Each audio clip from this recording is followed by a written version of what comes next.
Hey guys, welcome to this new class for FX PhD. Today we're going to talk about lighting and especially the lights in photograph and some paintings to see how the light is interacting in the environment. The idea of this lesson is to start to understand how the painting has to be painted if we need to, the light has to be painted if we need to paint a scene with some proper lighting in it, like, you want to relight or you want to do like a day to night or that sort of things. It's really important to understand how the actual light works in the reality so we can reproduce the same effect. So to do that, we're going to look at a series of photos and we're going to explain how light is working, trying to see how to create these effects totally artificially from scratch, and hopefully that will give you a bit of skills to work on your matte painting when you have to create some light. So if we start with this photo, which is really basic because of the nature of the lighting, you can tell that you have one source of light in the whole image, which is just this lamppost here. And even if you have just one source of light, so first of all, this is a black and white, so you don't have to really care about the colors. It's all about, the intensities, the values. So on this scene, very basic, we have just one spotlight right there.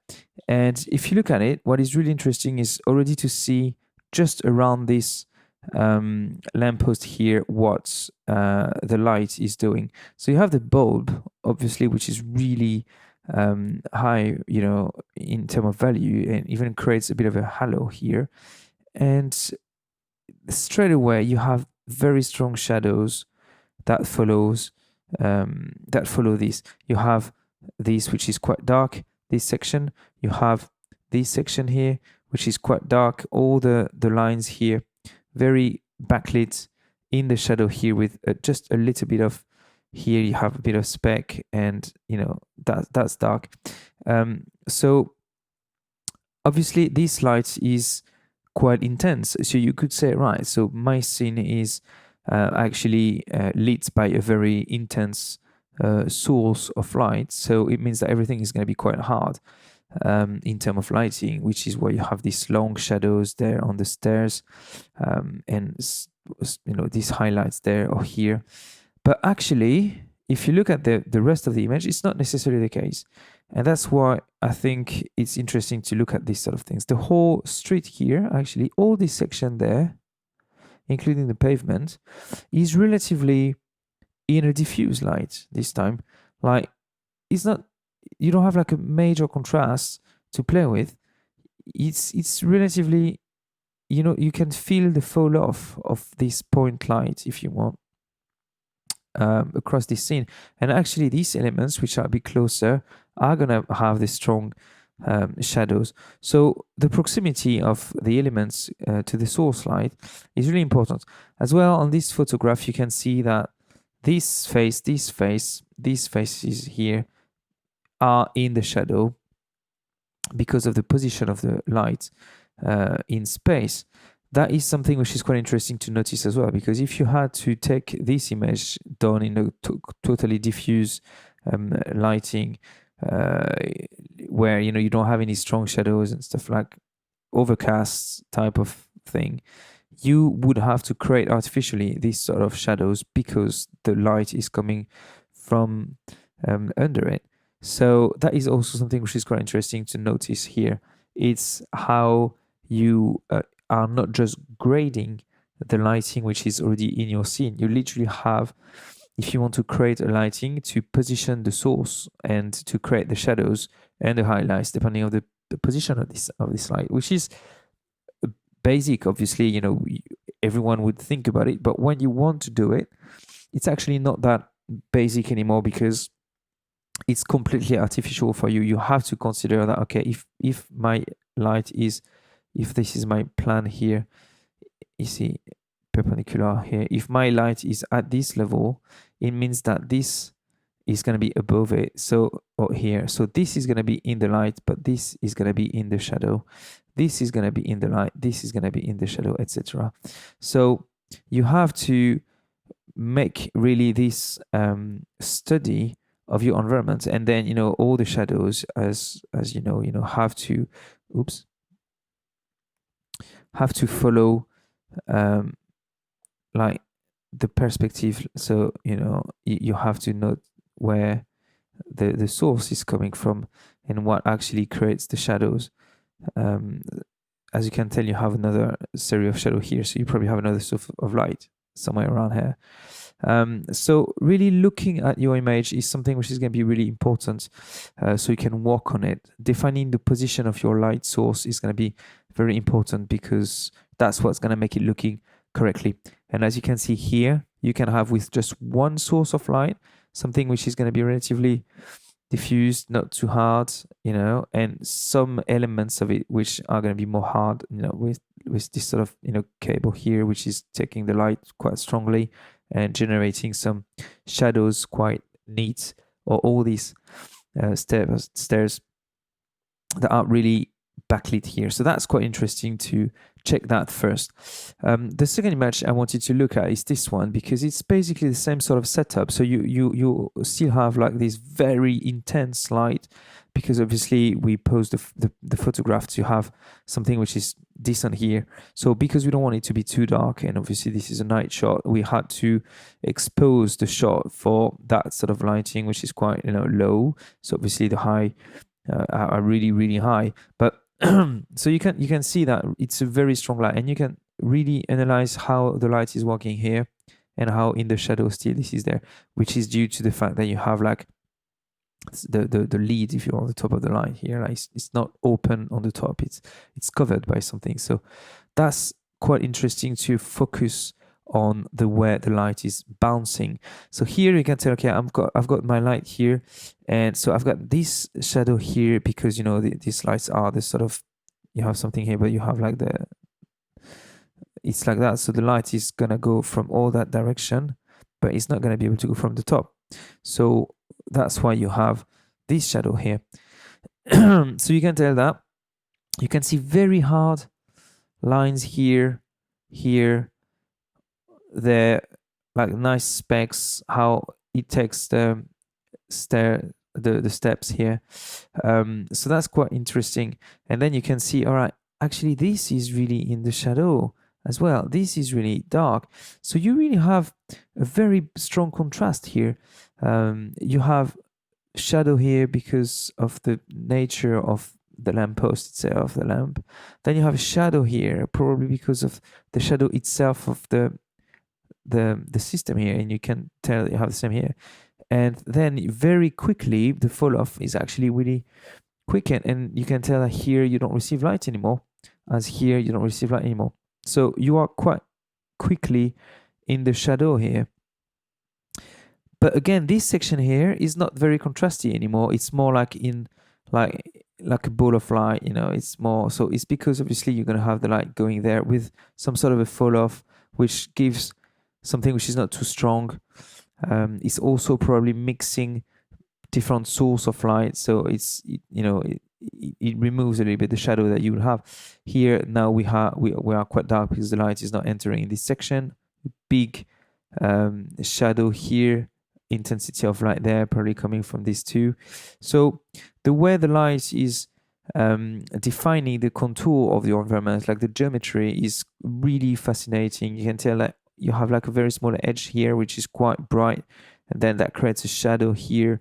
So because it's so close to the wall here, so the texture, the way everything works, and the way the shadows are being created is really interesting. So obviously, yes, you could just place a light in the 3D environment and just see how it is, like as a guide or whatever. But as we are talking about matte painting here, which is really photo manipulation in Photoshop, it's quite interesting to study how light is actually behaving, so you can reproduce that sort of effects if you are working on a photo in Photoshop.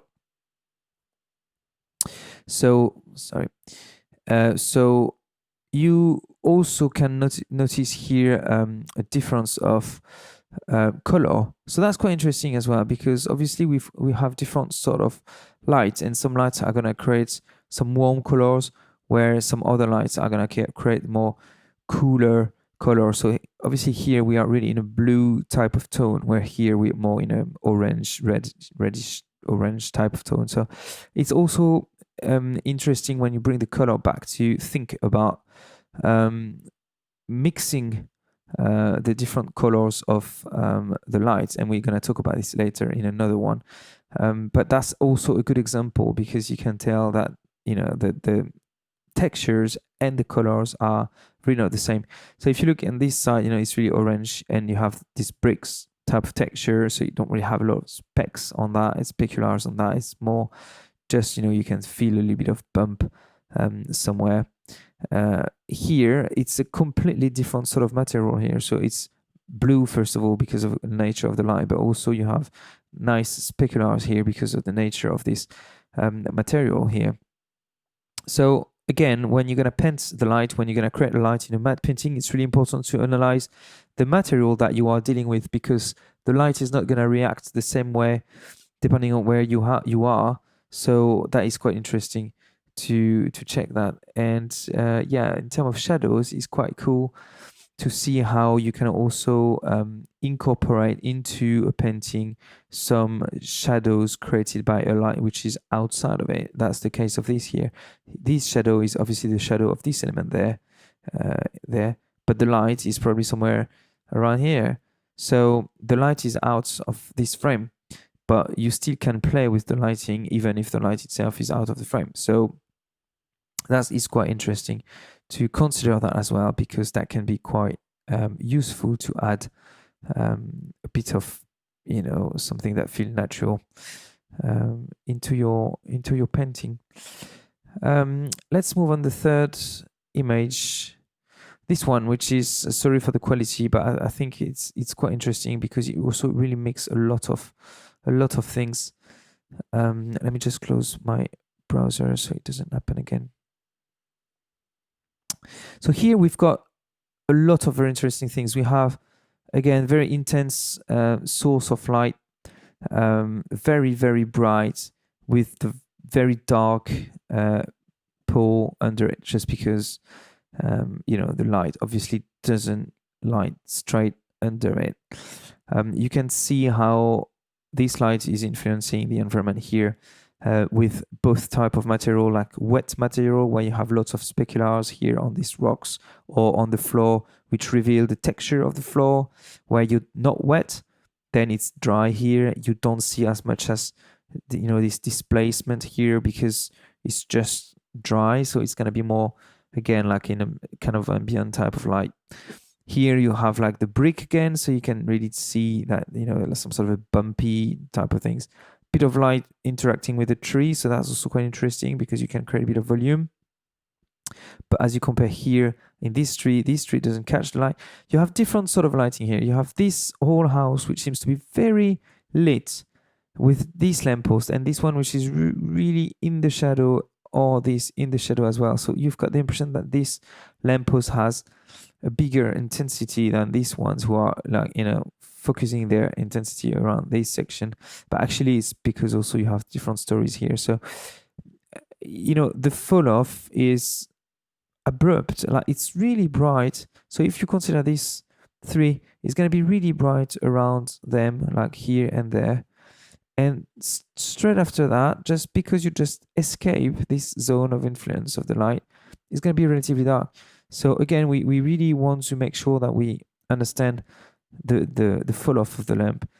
That's the same here. You see, this is going to create this light here, but it's basically that, because a bit of specks here, specular here, but again, you have a light hidden behind here that can create this.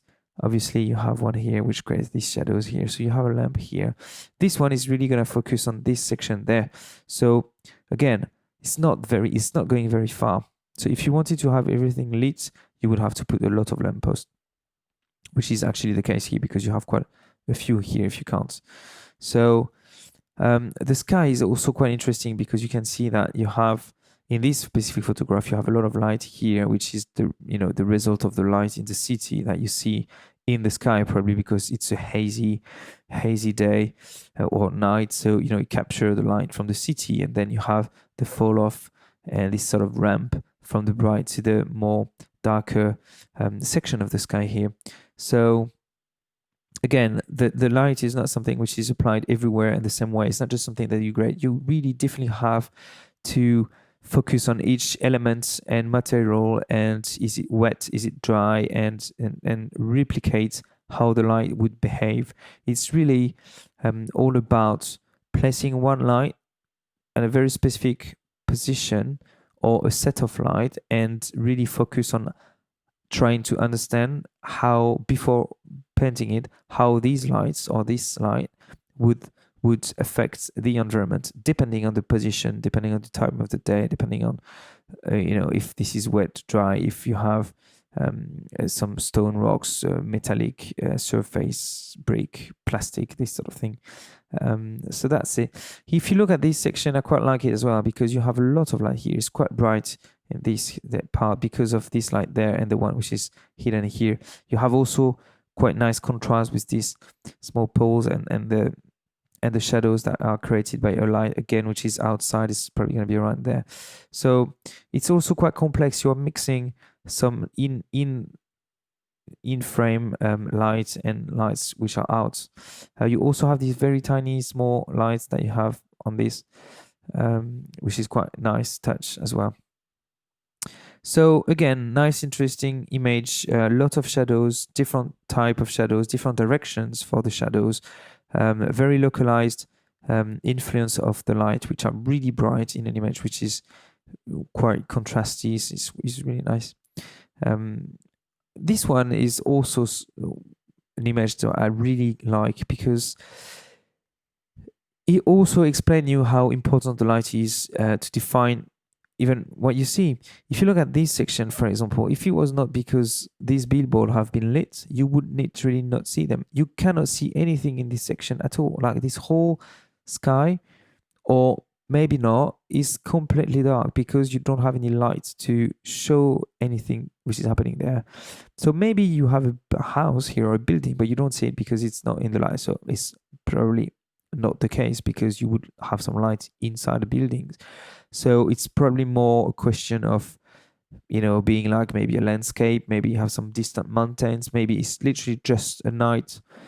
You don't know because you don't have anything here. You just see these billboards just because it's neon for these ones, or because you have some lights to show them. So it's really about, the negative space, that as we were talking in the previous classes. It's really like you see these objects just because it's completely in contrast with the rest. That's something which I found quite nice in this image, plus all this complexity of small dots of lights in all this section there, which is really nice. Foreground, what is really interesting is to see this massive green light sign and this tiny blue spot here, which completely overtake this green light. And if you look at the green influence, is really just go until here, where the blue influence is really taking all of that plus this plus all of that. And that shows you that you also want to play with the intensity of the light. Obviously, in the frame, the green light takes more space visually than this small blue spot, but this blue spot is obviously very more intense than the green one, which is why, when these two colors are fighting in this section here, this is clearly the blue which wins. You can tell that you have a bit of green here, and then that mixes with the blue, but the blue is way more intense. You can compare with how bright this white here is compared to this one. Also, this naturally creates a nice line here, and then it's going to put all of this foreground into these tones. You have very hard speculars on the bicycle, which also shows how this intensity of this light here is big. You have a few other neons here, but obviously this is not enough to change anything color-wise to this section. So you can feel a little bit of green coming still from the top, but it's mainly blue here. So this small light here is actually the most powerful source of light in my photograph. So it's important to give it the space. So if you want to mix different sorts of lights in a painting, you also need to question the intensity of them and which one is the most important, because this is, how you're going to define the way the lights are going to work together and hopefully create an image which is going to look realistic. So I think this photo is quite cool. And if you see the arrow here, the bottom of the arrow there, you actually kind of lose the top of the arrow, which is around here. Again, because this spot is really directed in this section, so it's gonna really take everything here in a very bright position, but straight away here you're gonna lose everything because you don't have anything to light this section. So you can really play contrasty images. You can go for it's not in the light, I'm not even showing anything if you're obviously walking for a night shot. So that is what I wanted to say about this photograph. If you take this painting now, that's quite interesting because it's no longer like a photo, so it's not something which is actually representing the reality of things. It's just like a painting, so someone who artificially created the whole image here. And you can tell on this painting that obviously this painter really tried to replicate what he was seeing, because it looks actually completely real in terms of how the light is working. So if you take this lamppost here, you really have this sensation of having a very intense section right around the source, and then straight away going into something which is darker, and then shadow straight away, because we've looked at the fall off and we said that it was not very big before it actually falls. So that's quite interesting. Here you can see how that define these characters here with just a bit of backlit section. This one, white dress, obviously picks the lights the most, so is quite contrasty and quite visible. So if you remember one of the previous class, for the composition is interesting because it's a composition per contrast. So you're gonna look at this character here because she is in the contrast section here. These ones are gonna be a bit forgotten, probably because they are less affected by these lights. All this section here is gonna be taking a bit of the lights from this source, but not as much. That's the equivalent of the pavement on the photos that we had at the beginning. Also because this light is coming from the top, it's not like a light which is really low. This bench here, so we can see them a bit better. You have this illusion of maybe they're a bit wet, so that could be a specular or something else. This whole section here is dark, I would say, and kind of forgotten, a little bit like the previous image where the neon signs were just defining the background. You have a little bit of this here, but the rest really doesn't matter. You cannot really see anything, probably because the painter didn't really want to take the attention in this section, so make sure that we're actually going to focus on our main character here. You have these few people on the bench that you can also see just through the lines, otherwise they would be completely dark as everything here. So you can't say anything about this. Another source of light here hidden behind the trees. A few source of light here from the city just to place the action next to the city, actually big buildings, that could be like something like Central Park in New York, where you have the building right next to the park.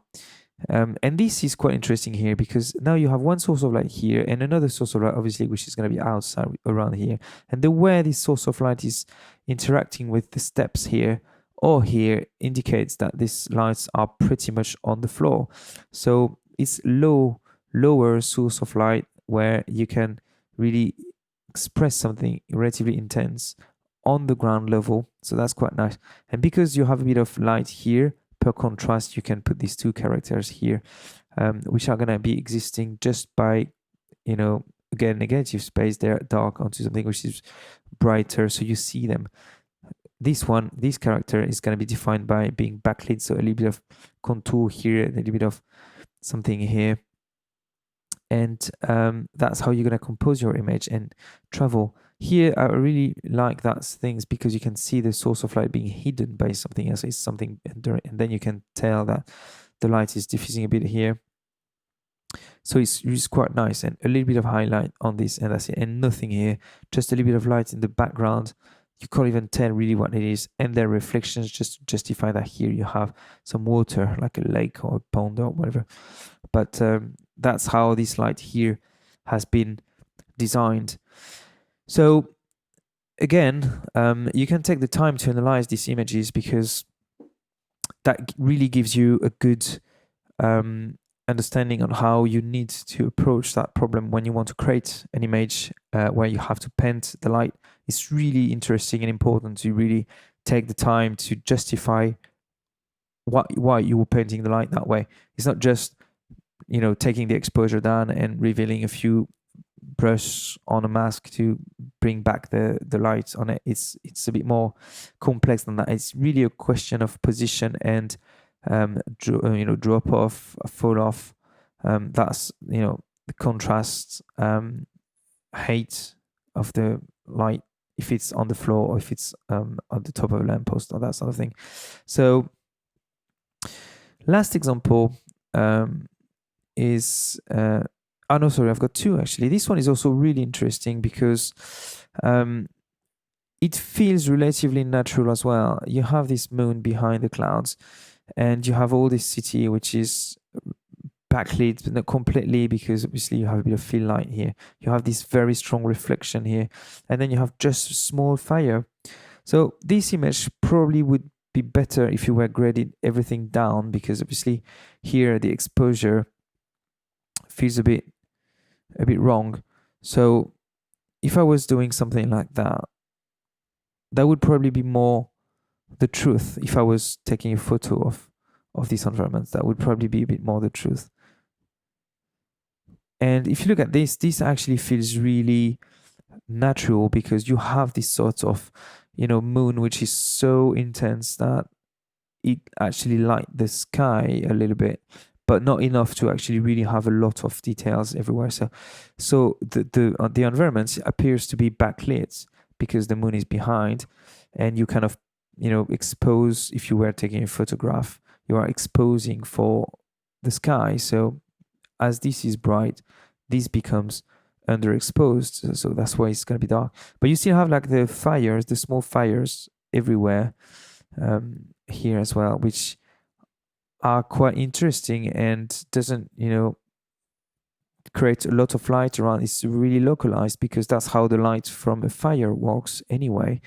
But that's enough. All of that setup is enough to define a few elements like here or there or here, or all these small elements here, but just picking a bit of light, a few speculars, a bit of light, and you can shape a little bit your environment. You also understand the characters here by contrast, because you have this whole reflection in this section there. So you can really play with this line there, which is quite nice.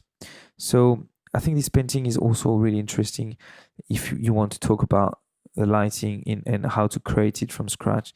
Now, all these paintings are quite advanced, and I think you also can go for something which is even more sketchy. So if you take this image from Craig Mellins, this is also really interesting because you actually create this space with the light, and obviously you have these two massive windows here and there which let the light enter here, and then you have this strange light that goes here and burns there, and you don't even understand really why it's here, but it just really gives a good dimension to your image. And if you were remembering what we were doing about the composition before, that's also, you know, when you have your line joining the two corners here, which is following roughly this line here, that it starts to look a little bit like, do you remember like having the lights from the perpendiculars? So you could have one here because of that, you know, going there, and then in a way it's not really following the shape, but you have also like an opening that way. So it's kind of a bit the same idea. Like it really defines the rectangle. You can see the box very well because of the lights entering it. And what I find quite interesting in this image in particular is that you could have thought that they would have put these characters into the light by putting them here and there with the dress and the guy. You would have been like, okay, they are clearly in the light. So you could have played shadows and highlights, but that is not what has been decided. And they are actually out of the light. So that is quite interesting. But if you look at the composition, you are actually into probably a golden ratio composition. So they are on this point, which is quite an important one. And you have one right here, one right there. So the composition is actually quite nice.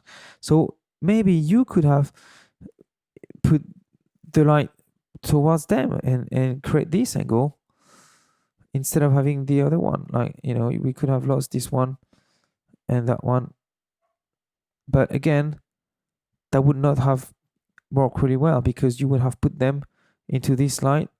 So that would be like a bit of like that. But you would not have had this section here. So by doing this, you shape the box a bit more because you manage to create this line here. If I take the red, this line here, which is quite interesting. So that's also why they've done that. And for the lines to focus on the character, actually, they are doing it by, again, playing with the negative space. Because if you focus on these two faces, which is what we are looking for when we are talking about characters, the faces are just on top of this very bright section here. So they're actually being defined, again, by negative space, by contrast with the background. So you have all of this section here, which is relatively flat, and you have this very intense and bright section here, and the faces of the two characters, the two subjects, are right on top of that, which means that you're gonna see them. So naturally, because these characters are on this position, which is one of the interesting points of the rule of third or of golden ratio, plus this line here, then you see them very well because of the contrast that is generated. So again, this light here has been thought very carefully to shape the box and make us understand the geometry, the space. Bit of light information here, there, to understand that there is a roof as well continuing on top here. Very big source of light outside the sun, obviously, to create some contrast inside, outside, and these characters position right at the correct point, and the light behind their face, so you actually can really focus on them and be attracted to them, your attention being attracted to them. So that's what I wanted to show you today, the lights, how the light is behaving in a photograph for real, how the bounce of the light are operating, and how you can reproduce that effects. You have to be conscious when you want to pen something like this about what you want to achieve, the type of material that you're playing with, the type of texture, if it's wet, if it's dry, if you have some displace, if you have some bump, if you have a metallic surface with reflection or speculars, all these sort of things needs to be thought very carefully. And then you really need to analyze the position of your light so you can really paint all the details and all the influence of this light on your environment in a very realistic way. So that's it, guys. That was these parts on the light and how to look at the lighting in an image to try to understand how it's done, so you can have a bit more experience when it's about creating the lighting in an image, a sketch like that, a matte painting, or anything you would do 2D. So thank you very much. I think the next class is about the color harmony, so it's going to be interesting as well. Hope to see you soon, guys. Bye.